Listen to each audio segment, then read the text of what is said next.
আমাদের জীবনে প্রতিদিন একটা সুন্দর সকাল আসে, হয়তো পুরোনো দিনের ভুল, ব্যর্থতা আর অন্ধকারের অধ্যায়গুলোকে ধুয়ে মুছে পরিষ্কার করে দেওয়ার জন্যই। সৃষ্টিকর্তা প্রতিদিন আমাদের চোখ মেলার সুযোগ দেন, একটা নতুন উপহার হিসেবে একটা ফুটফুটে সুন্দর দিন। কিন্তু প্রশ্ন হলো, এই উপহারটা নিয়ে আমরা কি করছি? পুরনো দুঃখ আঁকড়ে ধরে বসে থাকবো, নাকি নতুন কিছু করব? আমি বিশ্বাস করি, নিজেকে বদলানোর জন্য বিশাল কোনো বিপ্লবের প্রয়োজন নেই। ছোট্ট একটা ইচ্ছে আর একটা সুন্দর সকালই যথেষ্ট। আমাকে কেউ একজন বলেছিলেন, ঘুম থেকে ওঠার সঙ্গে সঙ্গে আয়নায় নিজের মুখ দেখতে নেই, বরং হাতের কর দেখতে হয়।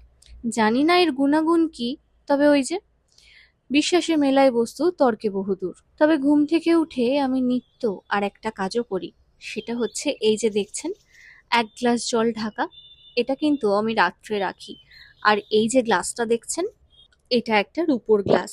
এই বছর জন্মদিনে বাবা দিয়েছিলেন আমায়। জ্যোতিষশাস্ত্রে রূপকে চন্দ্র এবং মানসিক শান্তির প্রতীক ধরা হয়। আর এই প্রক্রিয়াটি মঙ্গলের উগ্রতাকে শান্ত এবং মন স্থির রাখতে সাহায্য করে। আর সারা রাত রূপোর গ্লাসে জল রেখে খেলে সকালে শরীরের ভেতরে তাপমাত্রা নিয়ন্ত্রণ থাকে, রাগ কমায়, মেজাজ শান্ত রাখে, আর তার রিফ্লেকশন আপনারা খুব ভালোভাবেই বুঝতে পারেন। ভাবছেন তো সকাল সকাল সুনন্দা দি এইসব কি গুজব রটাচ্ছে? বেশ, তাহলে বিজ্ঞানসম্মত কারণ বলি, শুনুন। প্রাকৃতিক জীবাণুনাশক ধাতু হচ্ছে রূপো। সারা রাত জলে রূপোর অণু মিশে গিয়ে জলের যাবতীয় ক্ষতিকারক ব্যাকটেরিয়া ধ্বংস করে দেয়। আর এছাড়াও শরীরের ভেতরে টক্সিন, বজ্র পদার্থ বের করে দিতে পারে রূপোর জল। ফলেই স্কিন বেশ উজ্জ্বল হয়। যাকগে সেসব কথা। বই পড়তে কিন্তু আমি বেশ ভালোবাসি।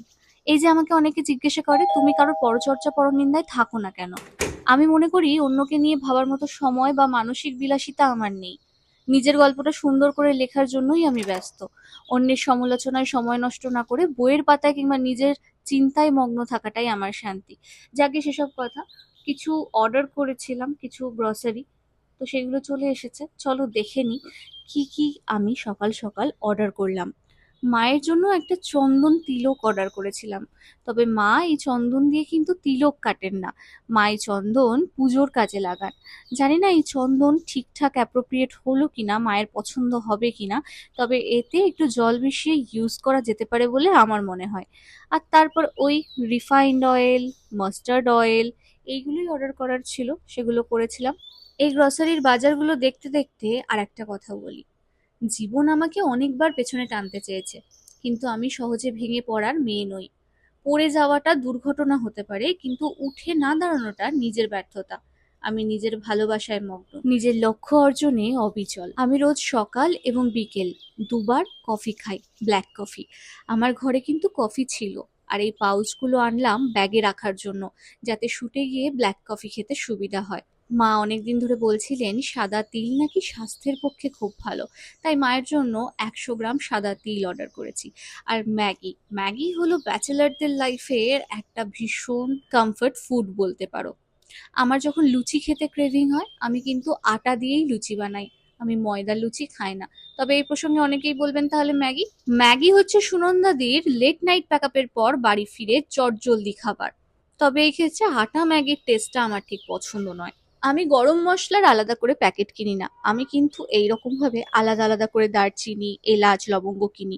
আচ্ছা, এই যে কোম্পানির শুকনো লঙ্কা, কখনো আপনারা কিনেছেন? দেখলাম শুকনো লঙ্কাগুলো আকৃতিতে বেশ বড়। আর এই হচ্ছে জিরে। প্রথমবার কিনলাম এই ব্র্যান্ডের জিরে। আপনারা কারা কারা এই ব্র্যান্ডের জিরে ইউজ করেন অবশ্যই জানাতে ভুলবেন না। অনলাইনে ওই মুহূর্তে জেকের জিরেটা অ্যাভেলেবেল ছিল না। আর এলাচ, আমি সব রান্নাতেই প্রায় গরম মশলা খেতে খুব ভালোবাসি বলতে পারেন। তবে অবশ্য সব রান্নায় গরম মশলা যায় না, সেটা অপশনাল। আর এই রেজারটা আমি কিন্তু ফ্লিপকার্ট 5 মিনিটস থেকেই নিয়ে থাকি। এই রেজারটা আমি আইব্রো করার জন্য বা ফোর হেডের হেয়ার রিমুভের জন্য ইউজ করে থাকি। তোমাদের লাগলে অবশ্যই লিংক কমেন্ট করো, আমি তোমাদের লিংক প্রোভাইড করব। আমার এই লেন্দি হেয়ার রিমুভাল স্ট্রাগলিং পিরিয়ডে আমার সব থেকে বেস্ট মনে হয়েছে এই রেজারটা। তারপরে আমি ব্রেকফাস্টের জন্য একটু ম্যাগি বানিয়ে নিলাম। আর এই দেখো, এই সসটা কিন্তু আমার এখন ভীষণ ফেভারিট। এটা নর্মাল সস নয়, এটা কিন্তু চিলি টমেটো সস। তারপরে ব্রেকফাস্ট সারতে সারতে আমি আমার সারা দিনের শিডিউলের প্ল্যানটা করে নিলাম। আচ্ছা, আপনারা আমার কি ধরনের ভ্লগ দেখতে বেশি ভালোবাসেন? অবশ্যই কমেন্টে জানাবেন, আমি তাহলে সেই রকম কিছু ভ্লগ বানাবো। আমার এই ডেইলি ব্লগ এবং লাইফস্টাইলের ভিডিওতে আপনাদের রেগুলার সাপোর্ট এবং ভালোবাসা দেওয়ার জন্য আমি আপনাদের কাছে কৃতজ্ঞ। সকলে ভালো থাকবেন, দিনটি শুভ হোক।